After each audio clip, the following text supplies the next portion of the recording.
So welcome to all of you who have joined this masterclass in cybersecurity brought to you by AntWak Academy. Just a brief about AntWak is an education platform driven by real professionals sharing real insights. We got more than 3,000 global professionals from 30 plus countries who've shared their knowledge on over more than 15 domains. And you can head to antwak.com to check it out. On top of it, we got 30,000 micro videos, which is available for you for free that you can learn from. So do not forget to sign up on antwak.com. In recent past, we've launched a premium program for graduates and early professionals who want to successfully transition into cybersecurity as a career.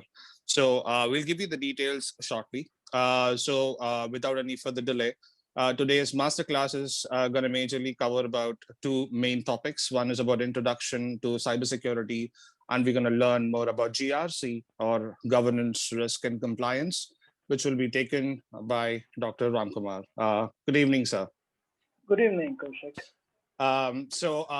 To introduce, this is the agenda for today. So we're going to talk about emerging technologies in cybersecurity. We're going to discuss certain domains within cybersecurity.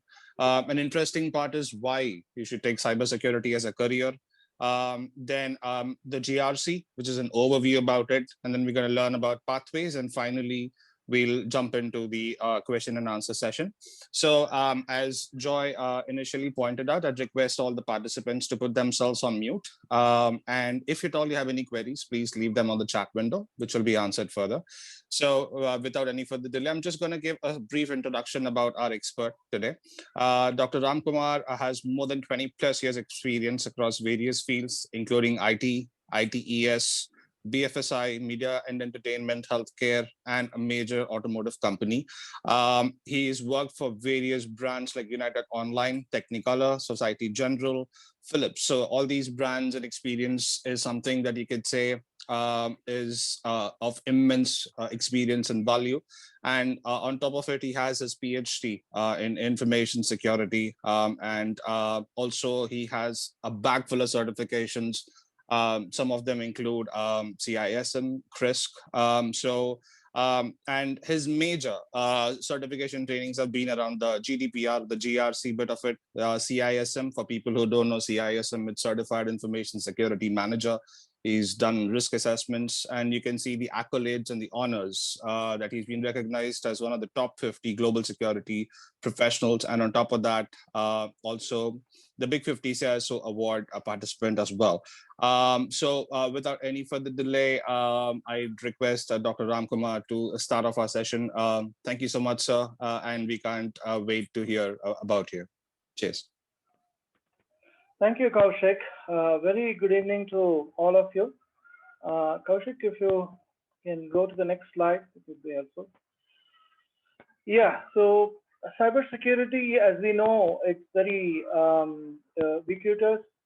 It's present across all technologies. You look at this slide, whatever be the aspects of our life, including economy, politics, technology, robo, and any new emerging technology, cybersecurity is omnipresent. Today, even countries take up cybersecurity as a weapon for offensive operations. It's no longer just the air, land, and sea that is the frontier for war. Even cyberspace, where they want cyber warfare. Now, come to think of it, it's very scary, scenario. Cybersecurity for all commercial organizations, even for companies that are involved in high-tech domain, is very critical. It's all about protecting your precious data, protecting your information assets, your perimeter, your infrastructure. And in a borderless world, it's all the more critical when we go on cloud. What are the strategies we are going to have towards protecting our cyber assets? What we overall call as the digital assets is very, very valuable. As we say, data is the new oil today, and this is going to be a huge domain in the coming years. It has evolved from the days of computer security to data security, It was earlier called information security. Now it has evolved into cybersecurity. Tomorrow we don't know, maybe called digital security. And it wouldn't be out of place when I say cybersecurity is getting all the more critical in a threat space where you have cyber crimes is actually a huge industry in itself. It's in earning a revenue of $1.5 trillion, and it has overtaken drug trade as one of the has overtaken drug trade as the to emerge as the topmost money spinners for criminals. The local criminals just went online and they are making money like anything. Next slide, please. So this again gives you a quick overview of how data is critical for any organization, whether they are in their own business plans, to their intellectual property, to customer information, to employee information, and financial information, whatever be it, it's all very critical. And data is being protected by the building blocks like your people, process, and technologies around security, having the right kind of skill sets, right kind of processes, right technology tools to protect them. Then your other assets, which fall into your corporate assets, including your branding, your IP, or digital assets, all the digital assets. Then you'll have to have a strong control framework to protect your assets. So you have a lot of frameworks available today in the market. You'll have to analyze and see what fits into your organization goals and the industry in which you are operating. Based on these factors, you can pick and choose. And finally, you have to have processes and a strong security organization. Security would involve other stakeholders, in the organizations, like your cyber resilience, made up of business continuity and disaster recovery, and also data privacy. Today, data privacy is growing into a major concern. And as we all know, in many organizations, in many countries rather, a lot of privacy laws are being promulgated, and India is also is going to implement a law. Currently, it's in a bill form. It's called the Indian Personal Data Protection Bill. Once that bill is actually passed in the parliament, it becomes a law. So a lot of ramifications for the cybersecurity domain, and the base of privacy is actually cybersecurity. And overall, you you run the security program or integrated security program, factoring in not just the cybersecurity aspect, including the cyber resilience and data privacy, through a strong governance, risk, and compliance program. And other aspects is that it is a borderless world. The perimeters are blurred. It's no longer that this is my network, that is not ours. We have a third-party suppliers and vendors who are part of our ecosystem, and that also have to be taken into consideration when you prepare a strategy and run your security program. Because in the entire ecosystem, if one partner is compromised, it's going to impact the organization as well. We have seen enough and more in many of the real-world cybersecurity breaches how third parties have been the source of compromise and how it impacted the organization. Yeah, next slide, please. So we have a lot of emerging technologies. Everyone is gung ho about different emerging technologies like artificial intelligence to blockchain to Internet of Things to RPA. We had talked about smart cities and stuff, right? And all of them, the basic thing is you need to have strong cybersecurity. Without a secure development of the technology, it's very, very shaky. For instance, since I can give since I worked in the healthcare domain, I can give you a relevant example. Like we all use Fitbit kind of watches, which monitors a lot of health parameters and gives data. What if that software, that is that application that is running that Fitbit is not secure, right? If it is not secure, anybody can hack. Malicious cyber criminals can actually get into and collect the data and then use it for nefarious purposes. So healthcare is not just about healthcare data is not just protecting patient privacy or users' personal information. It actually can be life-threatening. What if a pacemaker is actually hacked? What if a MRI scanner is actually hacked? So much of effort goes into developing these systems, and if they are not secure, then it's the end of story. So in healthcare domain, life safety is all the more prominent, not just a question of losing data or identity theft. Yeah, next slide, please. So this IBAC is a very popular acronym today. Few years back, it was all about SMAC, social media, analytics, and cloud.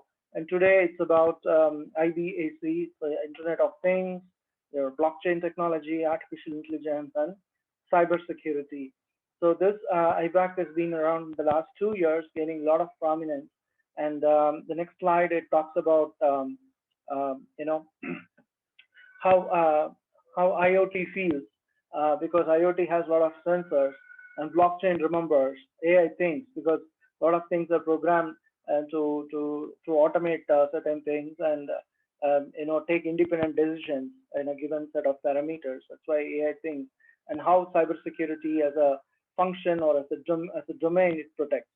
So emerging technologies are maturing, and as we mature, importance of security becomes critical. And every technology today you can think of cannot operate without cybersecurity. You need the right technology, right inputs, right skilled personnel to fortify these technologies and ensure they are deployed in a secure way, so that end users' data is protected, end users' privacy is protected. Yeah, next. So this is just an infographic that gives you a lot of statistics. So what's more important is, see, the people, 90% of consumers lack confidence in security of IoT devices, because IoT devices predominantly focus only on the functionality, how they need ought to function, what's the value the end user gets, the customer gets. They don't care about security today. That's a sorry state of affairs. Maybe large organizations have strong security focus, but a lot of small players are around, small and medium-sized companies. They bring out a lot of IoT based devices and applications, and that's going to be a big worry, because we really don't know how far they invest in security and what their focus is on security. That just gives a flavor. If you look at for each of the other technologies, it will be almost similar story. Yeah. Next. This is just a slide that gives you importance of cybersecurity for data science, right? So throughout your data science ecosystem, whatever stage you are, it's all about handling sensitive data in bulk and doing analytics using various tools. And when you do all this kind of the entire data workflow chain, what is more important is how it is secure, because for all the crunching we do and then bring out a lot of insights through going through the analytics tools, if the data is not secure, the insights can be easily taken up by rivals, and it can be breached and the confidentiality will be lost. Yeah, next slide, please. So this slide is very interesting. I will take a few more minutes to completely explain. Cybersecurity is a very vast domain. The entire domain exists only for de-risking the organization, de-risking the business. So on the right side, you can see risk assessment, right? It's all about risk management, how you manage the risk of an organization. So risk assessment is a basic step. You have multiple ways of doing risk assessments. You can do technical assessments. Okay, so for folks who are very much inclined into assessing the strength of the applications, or how robust is your network, your perimeter network, or your website, you can do a penetration testing, you can do a vulnerability scanning, and you can look at the results and take remedial measures. And also you can folks who are in ethical hacking, who love to build a career in ethical hacking, your pen testing would be a great path for them to pursue. And as I said earlier, third-party vendors and suppliers, for them also you'll have to have a strong third-party risk management program, where you go and assess their security program, salient features, and if there are any anomalies or any weaknesses, you highlight and ensure they are also as secure as you. So that is one major domain. So you can take a look at that. Then coming and the right below, you find the green one, green chart. That's your into your governance area. So this is at the leadership level, right? So when you run a security program, how the management is going to, senior management is going to run a security program. So it has a lot of aspects like your company's policies, procedures, standards, baselines, and guidelines. All these things have to be documented. They are all living documents. We'll have to keep them reviewing at least once in a year and publish them and also evangelize them. This time you'll have to make people understand the salient features of them. There's no point saying I have a nice policy in the website, in the intranet, but nobody reads it. You have to gamify through security awareness programs so that people understand the do's and don'ts, the highlights of the policies. Then you have the compliance part, legal and regulations. Depending on the industry they are in, they'll have to comply with industry regulations or government regulations around cybersecurity. So in India, for instance, if you're a banking organization, you'll be coming under the RBI's mandate on cybersecurity. If you're an NBFC, again, there are certain set of standards you'll have to follow. Of course, if you're processing credit card information or debit card information, then you'll have to will come under the PCI DSS largely. Okay, I'm not getting into the specifics, there are technicalities, but suffice to say that industry to industry you'll have standards. Then the one in purple, that is threat intelligence. That's again a technical domain. You have both tech int and human. Okay, technical intelligence and also human intelligence. You have both external sources and internal sources. You have a huge amount of tools that can collect intelligence for you. A lot of vendors who specialize and provide you such insights. Your SOC also helps you to be part of your security operations center. Threat intelligence is the domain. So this is one key area many companies are investing in, getting into insights from what's happening around on their technical side. Then you have the user education. This is again part of your governance activities.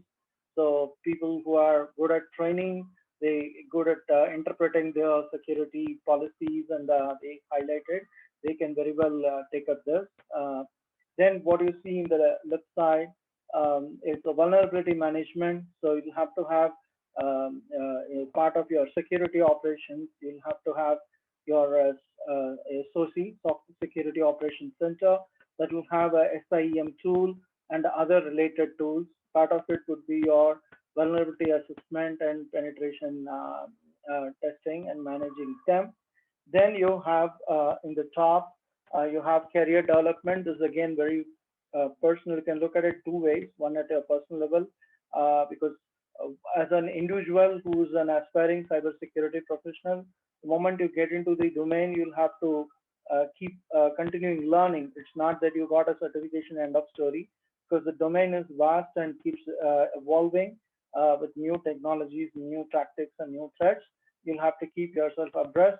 So there are multiple ways to keep yourself updated, and not just doing some certifications, even passive learning, attending conferences, webinars, reading a lot of papers, right? So all of that will help you keeping yourself up to date. And what you see above is the frameworks. Again, this is aligned with the governance area. So there are a lot of frameworks in the industry like COBIT, like NIST or ISO standards. So all of this, if you pick up as you go along higher in your career and map it to the controls, that will help you in running a very structured program aligned with global frameworks and standards, right? Then you have security architecture. This is again a core technical area. It's all about building a robust security architecture based on principles like your zero trust or defense in depth. Okay, so this is again a core area. You can specialize. It has aspects like identity and access management, That's again a very important subdomain within cybersecurity. People specialize and make a career out of it. Then you have digital forensics. That's again another area where you do the postmortem analysis on cyber attacks or cyber events, security events, or security incidents, and then come back with a report and actually trace, go to the root cause and find out and report it. And finally, physical security is as much part of cyber security, even though it's a separate domain. In very matured organizations, the physical security function reports into the CISO, what we call as the CISO, Chief Information Security Officer, because when you say we have a huge security program running on a $1 million budget and has the latest technology tools and blah blah blah, but if somebody is able to actually walk out with a laptop and challenge and you lose a laptop, then that's very funny, right? And that's the reason physical security is actually integrated in large organizations and matured organizations along with cybersecurity. So I think I gave a complete view. And one other domain is the latest domains are your cloud security, because everyone today cloud is the most popular way to run your business, and all our data is residing in the cloud, and that is one area. The other one is the AppSec, application security, where the focus is more on developing secure applications, testing them, and deploying very secure applications. It starts with secure coding, understanding the security requirements along with the functional requirements, because we as developers, we really focused only on the functionality. What is the utility? What's the application supposed to do? And the logic that goes with that, not on the security front. So this is where, if you are following agile, agile method of, development, you'll have to incorporate the security requirements. It starts with your security requirements, and then threat modeling. Okay, there are very good threat models that are available that you can put to use. Then secure coding, you have to train your developers to ensure there are no holes, any loopholes when they develop, because the code can be exploited. So there's a method to do it. Application security experts actually give training on these, secure code techniques, so that the application is very tightly, coded, and there can be no way where a hacker can actually easily hack into.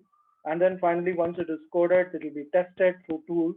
And once the testing is done, if there are no anomalies, then it will be given the green light for deployment, secure deployment. Okay, I think I covered everything in this slide. Can move ahead. Next slide, please.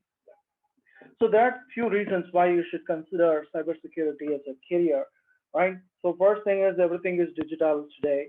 So everything digital means there is a security side to it. We need folks for that. And it's a very intellectual and exciting field, okay? Trust me when I say this, I come with about 20 years experience. Every day is a challenge, okay? And if you're more so in a hands-on technology role within cybersecurity, you'll love the vibrancy and how dynamic this domain is. The learning curve is steep, and every day you will have to invest in yourself in learning. And you have more number of job opportunities across the world. You just Google yourself cybersecurity opportunities. Every news report talks about so many million jobs that are not available. Okay, people are not able to fill in. Today, most organizations, we have this problem where if you lose an employee, we are not able to find the people with the right skill set. Of course, as a fresher, it will take a bit of a strategy to get the breakthrough and get a toehold in the industry. But once you gain a bit of experience, the world is wide, right? Then, of course, your bad guys, your hackers don't take a break just because you're on holiday, right? So hacking always happens, data breaches, security incidents, all of this happen all the time. And today, the cost of data breach is going up. It's not just, you have a lot of costs you need to spend. Companies need to spend a lot of money in fixing things, right? Litigation costs and, compensation costs, new controls, new technologies, PR, okay, media management, all of this are huge problems today. So hackers don't take a break, so we'll have to work twice as hard, right? And there are privacy regulations. Today, the regulations regime is very, very tight across the world. Name any major economy, everyone has come up with strong laws around data security and privacy. So you need more professionals to work on them and be or make the organization stay compliant. Yeah. Next slide, please. So, of course, if you are motivated by money, you get premium pay. Simple as that, because it's no longer looked at as a support function. Earlier, 10, 15 years back, cybersecurity, or what was called earlier information security, was treated as a support function. But today, it's come out on its own. It is its own independent career path, and many folks from other domains like IT and applications and even chartered accountants, people with finance audit background, people with law background, they all jump into cybersecurity because that's where more money is. And practically, you can define your growth where you want to be. I've seen people in less than 8 years, they've become leadership, they've taken up leadership roles. It all depends on your passion, your ambition, the amount of effort you are willing to put in, and shape up your career yourself. And the domains, as you saw on the earlier slide, it's a lot of variety. You can pick and choose. It's not just around technology, you have on the other aspects as well. So you can always pick and choose. And this is a real job in the sense you can implement a program, you can assess the program. Suppose you're an auditor, you will assess it, you can deliver, you can advise, okay, you can oversee security projects. And finally, this job has real impact. You protect infra, you help protect data, privacy, money, even lives. As I said, even in healthcare industry or in the connected car domain, you actually protect lives. What if a connected car is actually hacked?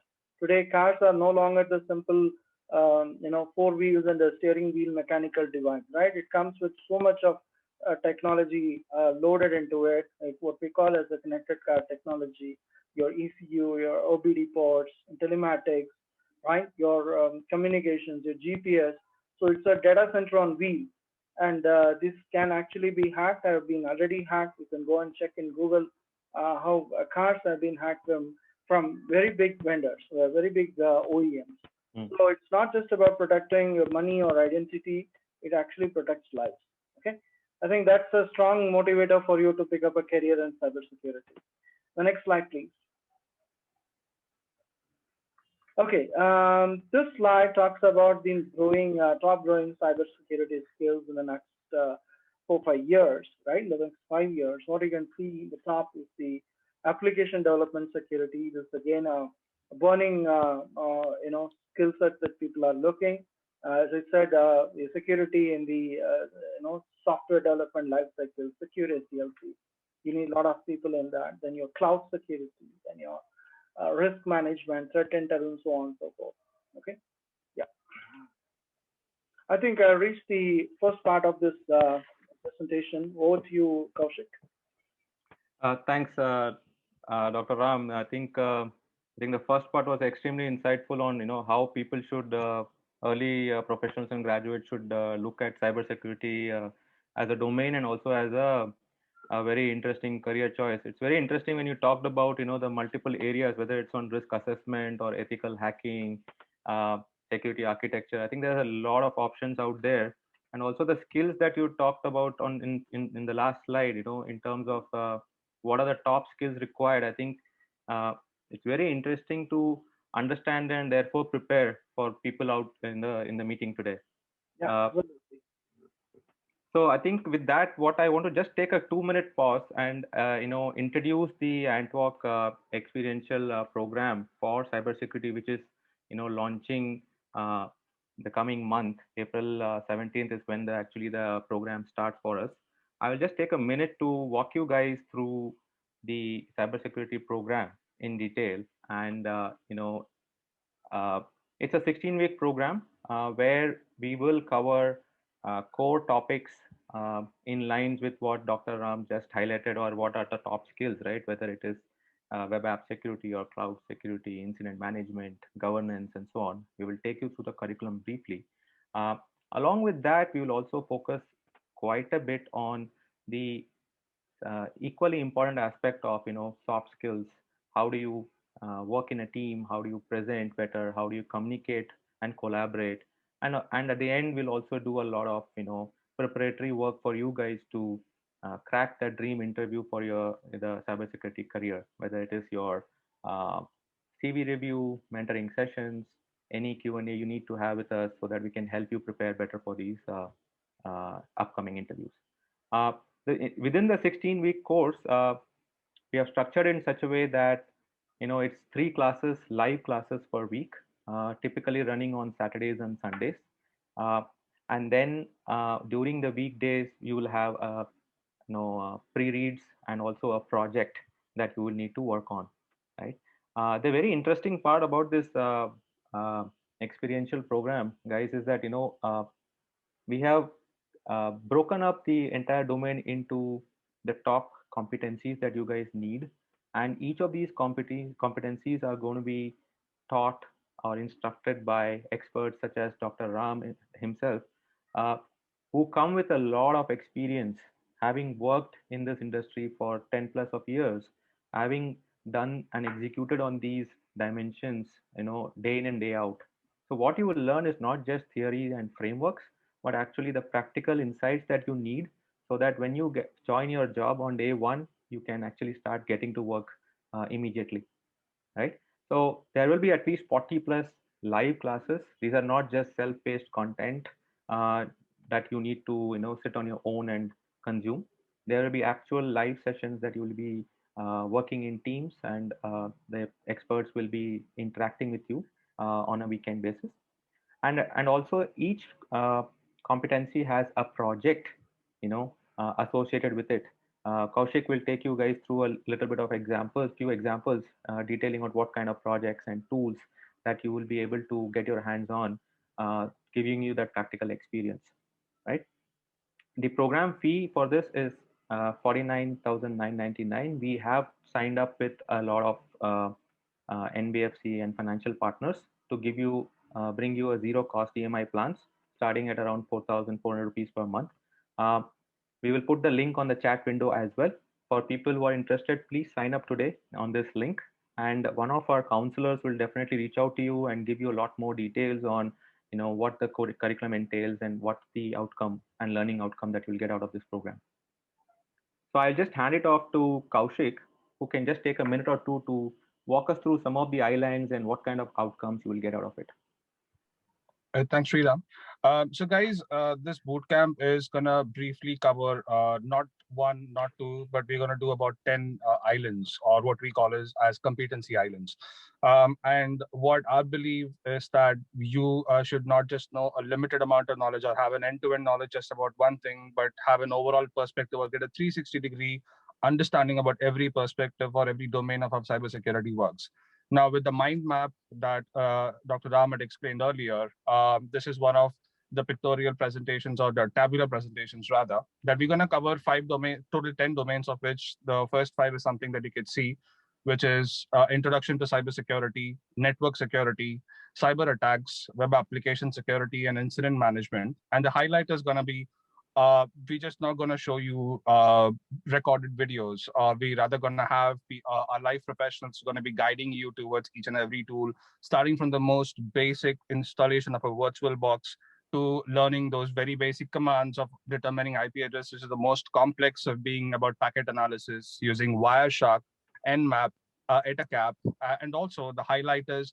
We just don't want to keep these tools and projects as a project, but rather also give you an exposure to report all those findings. Because at the end of the day, as a cybersecurity professional, you also need to have a report presentation skills. And cyber attacks is going to be something which we're going to give you exposure to report and to present things or present technical things to people or your stakeholders who are really not going to be technically inclined, but in a way by which they'll be able to assume or understand information much more better. Sriram, next slide, please. So on top of these 5 islands, the interesting ones, all of them are interesting, but these ones are going to be much more captivating because they're going to require you to go hands-on.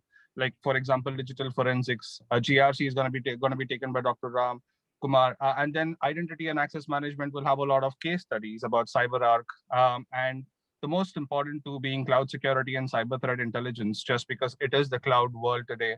Anything and everything around us is depending on the cloud, and having that sort of essence to understand how various infrastructures work is always going to be beneficial and potential. And the final island is going to be about threat intelligence, wherein you're going to learn a lot about the types of threats, like the internal threats, the external threats, the indicators of compromises, and things like that, in addition to OpenCTI and CrowdThreat.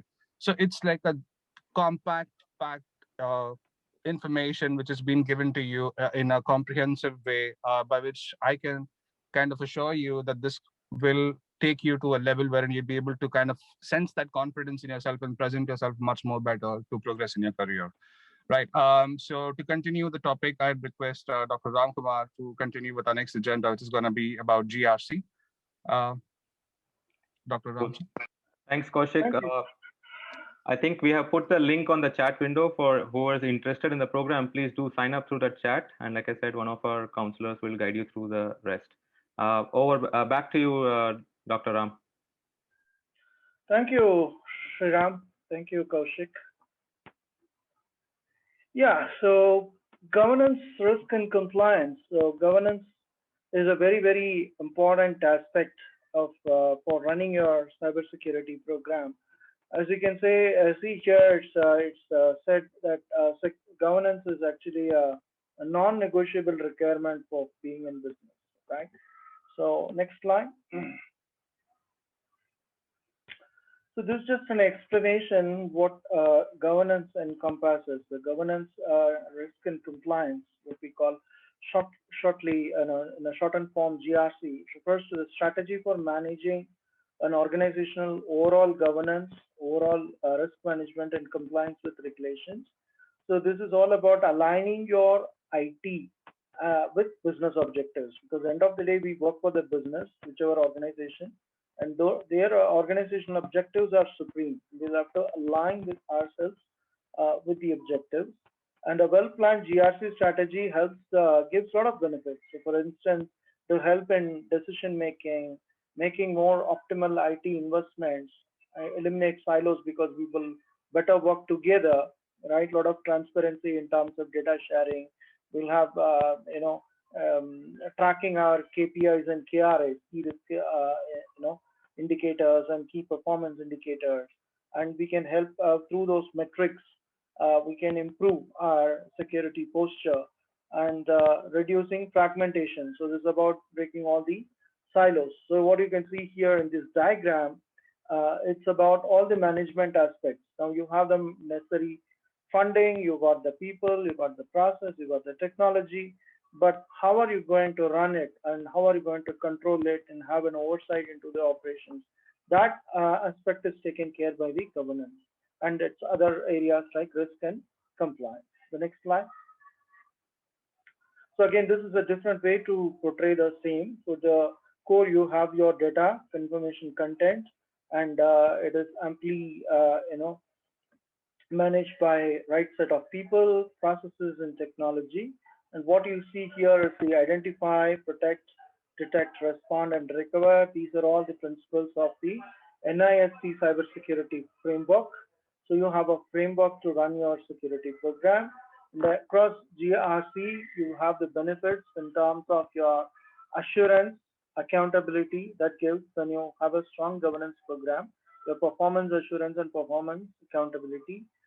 Your risk, actually, when you have a strong enterprise risk management through evaluation and mitigation of risk and having a strong risk appetite, your business continuity is assured, right? Your cyber resilience is enhanced, your credibility as a company is enhanced. And when you come to compliance and maturity, you are conforming to the legal requirements and the regulatory requirements. Customer confidence is high, and of course, your service quality improves.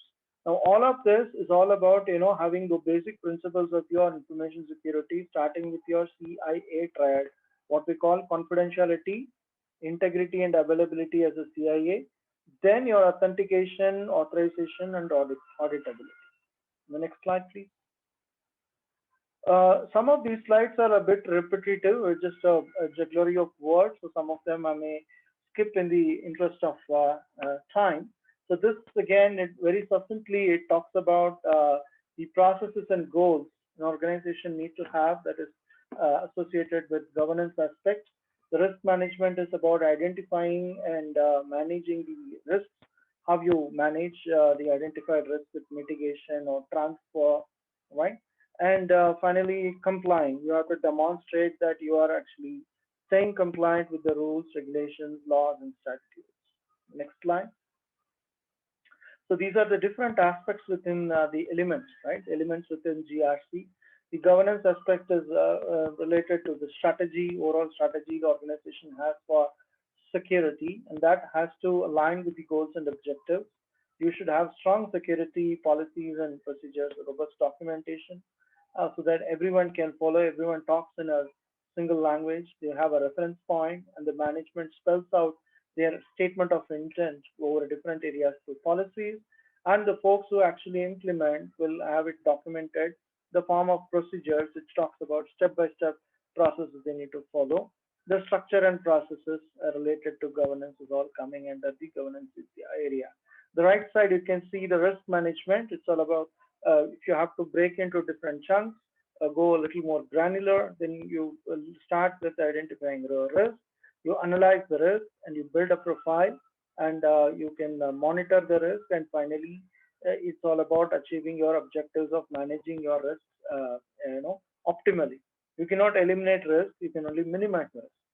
And finally, the compliance part, it's about whether you are complying, your employees are complying with your own internal security policies and procedures, and also with the external requirements like the legal and the industry regulations, what sort of controls you are having, what sort of activities that goes towards compliance area is done. So all of this form the elements of the GRC program. The next. So again, this is a little more deep dive. I think I can skip in the interest of time. It's easy to follow. And GRC framework, you need to have a proper framework to manage everything. So you'll have to work with multiple stakeholders. What you see here is the process framework, the regulatory framework, and the risk framework. And all of them are actually having a strong standard controls that you'll be having. So depending on the posture you want to achieve for your cybersecurity, your decisions for the frameworks will come. Or for regulatory frameworks, of course, the industry you operate will come in. Even airline industry has got its own security framework. Automotive industry has got, healthcare has got, banking and financial sector they have got, media entertainment they have their own security standards, industry standards. So all of them will dictate your choice of the frameworks that you need to follow. So when you follow a framework, it will be easy for you to run your security GRC program. For example, if a company is already ISO 9001 certified, that is into QMS, quality management system, and now there's a requirement for achieving ISO 27001. If you have a unified standard, then a lot of efforts can be conserved. You don't have to duplicate the processes. You don't have to duplicate the documentation. You can have a unified process. So that's where unification from a governance perspective will help in achieving and doing things in an optimal way. And the next slide. Okay, this is a very nice colorful slide. So in the governance aspect, you can see all your external legal requirements, then followed by your industry standards and your policies, and your contracts and commits, what you are committed by way of agreement with the customers. Then your procedures which you follow as per your standards that you follow. Then the controls, what kind of technical or administrative or physical controls. In the middle, you have the risk aspect. So you have your you split your organization into tier 1, tier 2, tier 3, just a classification at the apex level, at the business unit level, and at the asset level. And in the middle, you have a circular chain that talks about the controls you'll be having. You categorize the system, you select controls, you implement them, you assess the controls, you authorize system, and finally do continuous monitoring. The blue circle is about your compliance, continuous compliance, right? It starts with securing your systems, and you have a a very responsible workforce in the sense they act as a human firewall. They are very much aware. There is awareness around cybersecurity policies, procedures, the do's and don'ts, the best practices, and they don't fall prey into social engineering or any kind of phishing attacks. And for every, the security is actually built into the DNA of the company. Okay. Then comes your resilience, cyber resilience you build so that in case there is a disruption or a sort of a crisis event, you know how to recover quickly, and your decision making is actually based on the risks that you have, and then it overall contributes to continuous improvement. On the compliance side, you need to monitor and your threatscape, what is the emerging threats and whether it is going to impact you. Threat intelligence will help you. You have to implement controls. For every control you implement, it has a cost and time effort associated with that. So that's something you need to be cognizant of. Then you also monitor internal insider behavior. Today, insider threats is again a major threat vector. Employees, contractors actually indulging in wanton leaking of information, data exfiltration and stuff like that. So you need to keep an eye on that as well. Then you do the self-assessment. Then you do the external audits. You have a lot of regulatory audits. You have statutory audits. You have standards audit or contracts audit, contractual audits. The customers will come for an audit to check your cybersecurity controls, your posture, right? And reporting. You'll have to report to your own management, customers, to regulatory bodies. So this gives a complete view of the GRC domain. Yeah. Next slide, please. Yeah, Kaushik. Okay, very quickly, I'm not getting into too much details. There's one way to do a GRC program is the organizing your security organization and the entire security program on 3 lines of defense.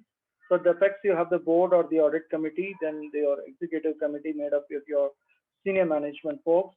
Then you organize them into first line, second line, and third line of defense.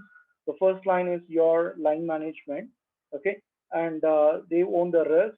And second line is your security function or ERM function, and the third line is the internal audit and your which gives sort of assurance. Then you have the external assurance parties, okay, or regulators or external auditors. The next slide. Next slide is a little bit deep dive. So the first line we spoke about the business units. It includes your CISO as well. Then the second line comprises of the group risk management, which is an umbrella term. Large organizations have a group risk management. Otherwise, it's just information security or cybersecurity. The third one is your internal audit. So it's kind of it has a safety net. So if business units are not implementing the controls and something is wrong, that can be monitored and taken action by the group risk management. If there also there are lapses, then the internal audit and the external audit will actually catch it. So that's how the 3 lines of defense is organized. The next slide. Okay, this is associated with your application security. I think I already spoke about it in agile, development or the traditional waterfall development, how the application development happens and where are all the security touch points. I think it's a little more deep dive into this. Yeah, but it's a very, very hot skill set that people are looking today, application security. Yeah, and this slide is a roadmap was published last year. Not much has changed. What's important, you look at the third row, the blue one, that talks about the information security career path, career roadmap. So what's very important is the number of roles you have, and you come towards the rightmost, you have CISO. Very few other domains have senior positions available. Either they get into IT as CIO or they'll have to come into security as a CISO for people who are ambitious and they want to take up leadership positions. Only these are the 2 avenues, as you can see in this slide. So you can take a deep dive. I think I'm sure AntWak would be sharing this recorded session for everyone to take a deeper look as a reference point. You can take a look and understand how this domain is structured, and it has a long hierarchy. You can always take advantage of. It is not like other domains. After a few years you stop. It all depends on your ambition and your willingness to keep yourself updated with the latest trends in cybersecurity domains, and that will keep you thriving, and you can reach up to the level of a CISO if you plan it well. Yep. Next slide. Okay, finally, as I said, your ambition, your interest, your goals, your passion, with all these things are, you have to do a SWOT analysis. I'm sure you know SWOT analysis, right? Your strengths, weaknesses, opportunities, and threats. When you do the SWOT analysis, keeping all these in mind, then you will be very clear what domain you want to, what stream you would want to specialize in. The right side is the technical streams across all these areas. It's always good to start here, start with specialization, but as you grow as a cybersecurity professional, once you get a foothold in the industry, it's always good to move into strategic leadership and management area. Technical area is great to start, but bad to stay, because you'll not get too many opportunities to grow higher in the same domain unless it's a very, very large organization and they have a very clear career path. Even at a very senior level, they have distinguished scientist or distinguished engineer kind of roles, and that really pays well, and it has its own heft and power. Otherwise, beyond a point, you'll have to shift into management roles. Okay, I think I've reached the end of this slide. Anything else, Kaushik? So wishing you all the best. I strongly urge you to sign up for this AntWak experiential program and take advantage. Already Sriram had given enough overview of that. Please take a look and then decide better. Cybersecurity is not expensive. If you think it is expensive, try being without cybersecurity. It's all the more worse. Not just as an individual, even in an organizational setup. Cybersecurity, of course, it needs the required investments in terms of budget, resources, and effort, but the payoffs are huge. Okay, so all the best and thank you. Thanks, AntWak, for giving me this opportunity. Thank you so much, Dr. Ram. We just have a couple of questions on the chat window. Yeah. So I think one of the last questions that has come from Viral is that, can we directly get into management part of cybersecurity being a fresher? Wow, that's a very interesting question. Yeah, it's not that you cannot do it, but you won't have the required grounding. The best thing is you specialize in one technical area. The easy stepping stone would be getting into audits, okay, cybersecurity system audits. From audits, you can move on to the governance side, okay, interpreting laws and managing a security program. So I would suggest you do a CISA, CISA, what we call a CISA certification from ISACA. But for that, you need to have experience. First, get a grounding in any one area like cloud security or network security. Get onto a role, move on to an audit role. Once you pick up stuff, you certify in CISA. Then from then on, you can move on to governance. Yeah. Wonderful. One question I have from Keshav is that something that AI will impact the cybersecurity job. So what is your opinion on that, sir? Of course, it's big time. Today, every other vendor, major vendor says that their product is AI enabled. Now, it's a different story. How are you going to evaluate? Are they really talking sense? Are they just talking some crap? Whether the product is really AI enabled. But definitely both for cybersecurity technologies, the tools, and also for AI as a domain, you need cybersecurity. So you have enough and more tools available. You can train yourself in this domain, in this emerging technology domain, artificial intelligence. You can build secure products, right, using AI, because a human capability is very limited. For example, even for the number of events and alerts that comes, it's impossible for a human analyst in the SOC to actually keep track of them. That's where these kind of tools come into play picture and play a big role. Perfect. One of the early questions we got at the beginning of the session, Doctor, was, this is from Abhijit. I'm currently doing my diploma in computer engineering and I would like to move into cybersecurity field. What courses should I study to get into the field? Start with network security if that excites you. Yeah, that is into the infrastructure. There are the AntWak course itself is well structured. You see the different areas in which it gives you grounding. So take advantage of that. If you don't like networking, get into cloud. Okay, cloud security, specialize in AWS or Google or Microsoft Azure, any of them.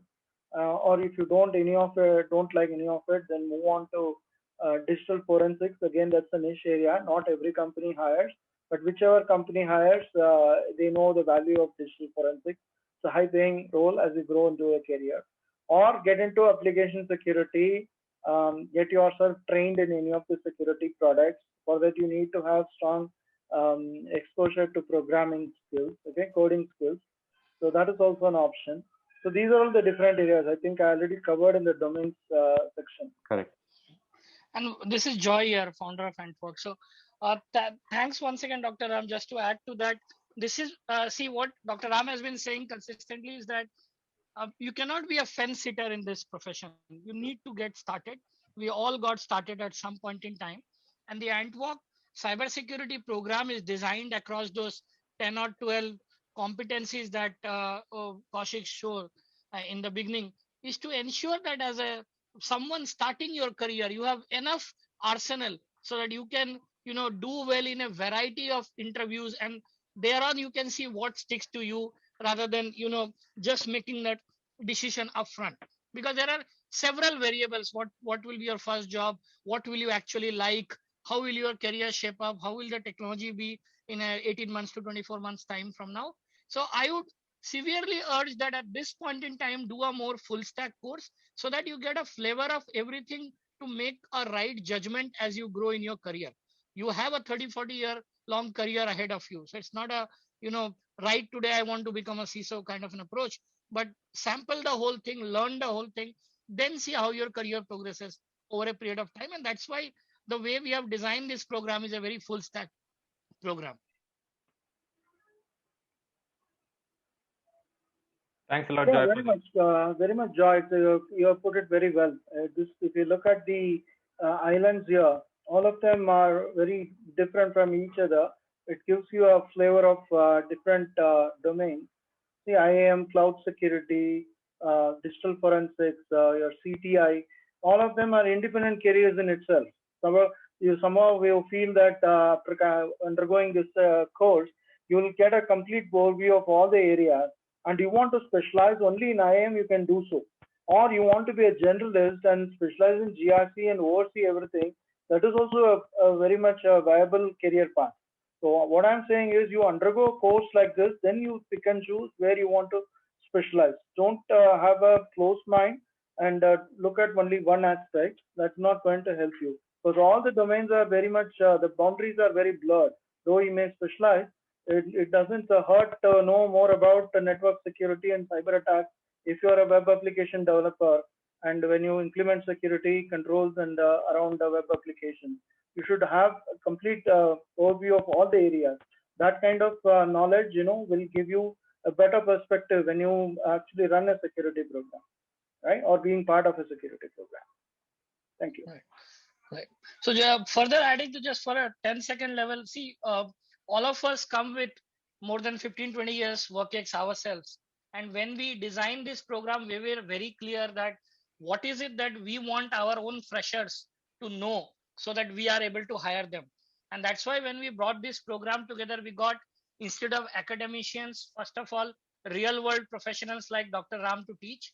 Number two, we understood that the importance of live class is way more important than self-learning. Hence, we got close to 100+ hours of live classes. And then third, we have a deep focus on those soft skills. As Dr. Ram was saying again and again, your rise in this career has a lot to do with soft skills, because you ultimately have to present those reports, talk to people, convince them about your findings and so on, right? This is not a job which you just shut down and do in some corner of the office. So look forward to having many of you in this program. I am always available. Just apply to the platform. Someone will reach out to you. And if you want to personally speak to me or any of the other founders, we are available to answer your questions in detail. Thank you so much, Joy. Ram sir, may I ask you a question? I'm Viral Pare. Go ahead, Viral. Yeah. So actually, I'm pursuing my MBA. So basically, I'm from Mumbai, so I'm pursuing MBA. So in June it will be over. It will be done, and then I'm thinking of switching to cybersecurity. So I would like to tell you that I have done small sort of courses regarding the technical things which you mentioned about. Like I am aware about what is a VAPT, how do you the bug bounty platforms, and I'm very much aware of all such technical things. But being a management student, that's the reason I asked that question. Can we move directly to the management side being a fresher? So if I consider cyber law or the diploma in advanced cyber law, will such things help me out in growing the management side? Yes, you can go into the management side. Suppose you are looking only at cyber law, but even as interpreting the laws, you need to know technology. That's what I'm insisting, that have some grounding in technology. You don't have to be an expert, but at least have a good understanding of technology. That will help you in your legal career as a cyber lawyer, right? Or even you work in a corporate in the legal team, interpreting cyber law, helping corporates with all the contracts and stuff into privacy. Definitely grounding in technology area will help you. Okay, so along with the law, then can I move towards the CISSP and also certifications? No, for CISSP you need to have a hardcore hands-on training, hands-on experience. You need minimum 5 to 6 years. Even senior professionals, they struggle to crack the exam. So that's why I'm telling, don't go gung-ho on certifications. Have real-world experience, and only then you attempt. CISSP is a gold standard in security, right? Not everyone attempts. You need a lot of hands-on experience before you attempt. Okay, so basically it's a technical part or the management exam? It's a technical, 70% technical. Okay, thank you. Thank you so much, guys. Thank you, Dr. Ram, for a wonderful session. I think it was extremely engaging. I think we had a lot of questions. I'm seeing a lot of feedback also saying, they enjoyed the session, and the people are asking for your recorded session to watch again later. So thank you again. Hope we'll get you back on more live sessions soon. In the meanwhile, folks, Dr. Ram will be taking, like he said, one of the two of the islands and competencies on the boot camp, which is launching in the second week of April. Do reach out to us, sign up. We will be able to help you out as much as possible on any queries you have. Thank you again, Doctor. Thank you. Thank you all. See you. All the best. All right. Take care. Thank you.